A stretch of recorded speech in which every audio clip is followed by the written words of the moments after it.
श्री चंद्रशेखर, आपण सगळे शिकलो, पण झूठी राजनीति का सामना करने आपण शिकलेलो नहीं। सभापति महोदय, बहुत बहुत धन्यवाद आपका।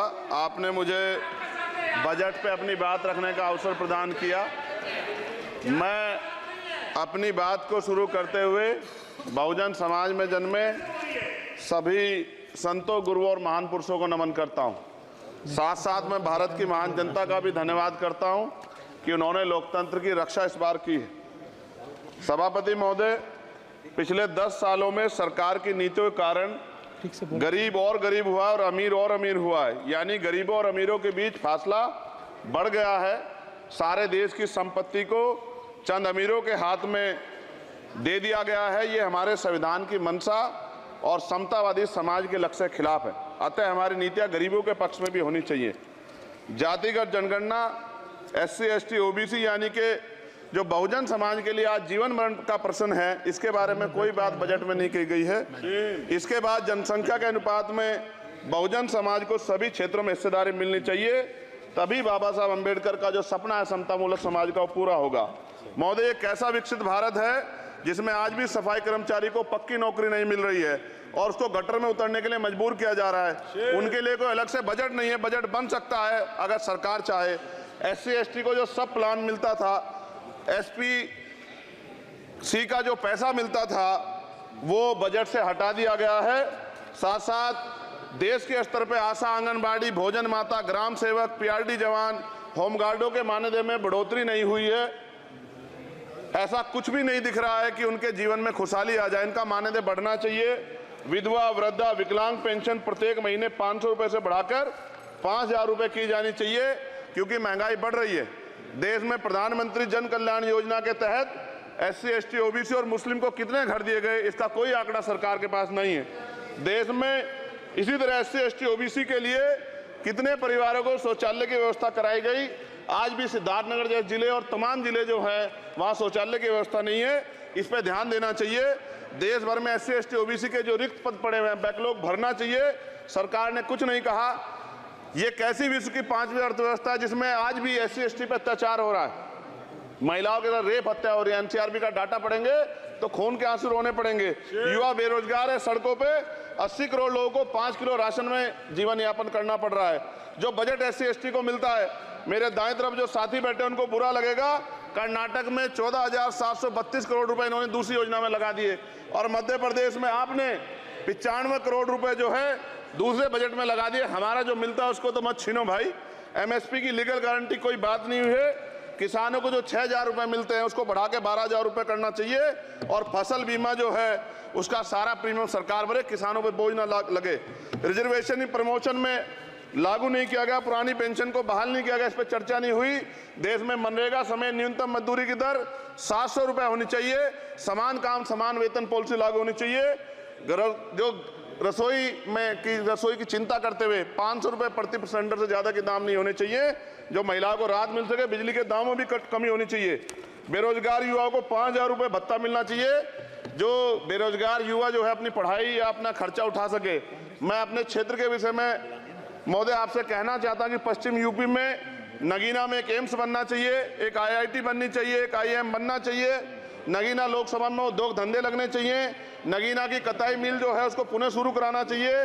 RRTC जो योजना है सरकार की, उसको मेरठ से आगे बढ़ाकर मुजफ्फरनगर, सहारनपुर से नजीबाबाद, नगीना होते हुए उसको नगीना तक ले जाना चाहिए। साथ साथ नजीबाबाद से मुंबई के लिए एक ट्रेन चलनी चाहिए और नगीना, श्योरा, किरतपुर में रेलवे के ओवरब्रिज बनने चाहिए। सभापति महोदय, सामाजिक न्याय मंत्रालय को 13,000 करोड़ रुपए दिए गए और जनजाति कार्य मंत्रालय को 13,000 करोड़ रुपए दिए, कुल 26,000 करोड़ रुपए। जो कुल बजट 48.20 लाख का लगभग 0.54% है, जबकि हमारी संख्या 25% से ज्यादा SC ST की और बहुजन समाज की मिलाओगे तो 85% से ज्यादा है। और हमारे विकास के लिए सरकार 1% पैसा खर्च कर रही है, जो मिलना हमें चाहिए, जबकि मिलना हमें 25% चाहिए। ये ऊंट के मुंह में जीरा के समान है, कहावत हमने बहुत दिन सुनी थी। पिछले लंबे समय से हमारे साथ धोखा हो रहा है। लेकिन अब ये नहीं चलेगा। चंद लोगों की तराजू से देश के संसाधन नहीं बटेंगे। इस देश का बहुजन समाज बर्दाश्त नहीं करेगा। संसाधन का बंटवारा संख्या के आधार पे होगा। माननीय काशीराम साहब नारा लगाए थे, ना तो वोट हमारा राज तुम्हारा चलेगा, और आज हम कह रहे हैं ना ही वोट हमारा और नोट तुम्हारा चलेगा। इस बात का भी ध्यान जो है सरकारों को देना पड़ेगा। आपके माध्यम से सरकार से मेरी एक मांग है, सरकार इस योजना का लाभ भी अपने आप ले ले, सरह भी ले ले कि 1 लाख रुपए सालाना बहुजन समाज के अत्यंत गरीब परिवारों को दे।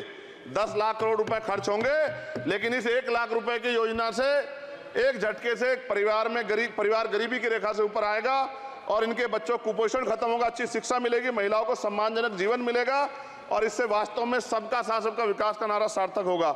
अगर प्रश्न ये होगा कहां से आएगा, तो उसका जवाब ये है कि जब अमीरों का 16 लाख करोड़ रुपए माफ हो सकता है, कॉर्पोरेट टैक्स का घटाकर लाखों करोड़ रुपए का चूना सरकारी खजाने को लगाया जा सकता है, पेट्रोल डीजल के दाम 10 गुना एक्साइज ड्यूटी बढ़ाई जा सकती है, तो गरीबों को सरकार पैसा क्यों नहीं दे सकती। महोदय, समय आ गया है, अब निजी क्षेत्रों में आरक्षण की व्यवस्था होनी चाहिए। SC ST OBC को निजी क्षेत्रों में आरक्षण मिलना चाहिए। और मेरी आपसे ये भी मांग है, क्योंकि अब समय की मांग है और देश तेजी से आगे बढ़ रहा है, तो मैं कहूंगा कि सरकार का जो सबका साथ सबका विकास का नारा लगभग वो असत्य महसूस होता है, क्योंकि अल्पसंख्यकों में मुसलमानों, जैनों, सिखों, बुद्धिस्टों के लिए कुछ दिख नहीं रहा, उनकी कल्याण कोई योजना नहीं है। मदरसों को जो बजट मिलता था वो कम कर दिया गया है। आर्थिक तंगी से लोग मर रहे हैं। इंटर्नशिप की बात हुई है, परमानेंट रोजगार नहीं है।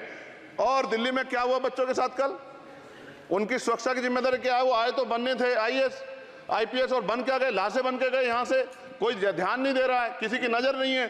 साथ साथ मैं आपसे ये भी आग्रह करूंगा कि हम ग्रामीण क्षेत्रों से आए लोग देश से बड़ा प्रेम करते हैं और हम ये महसूस करते हैं कि सरकारें हमें सुनेंगी, सरकारें हमारे बारे में सोचेंगी।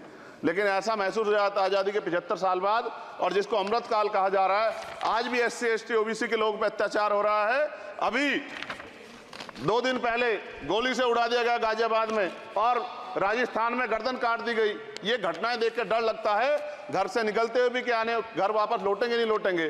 तो मेरा सरकार से आग्रह है, अगर आज़ादी के 75 साल बाद भी हमारी हत्या हो रही है, तो हमारी मां को भी दर्द हुआ होगा जब उसने हमें पैदा किया हो, हमारी बहनों को भी हमारे खोने का दर्द होता होगा।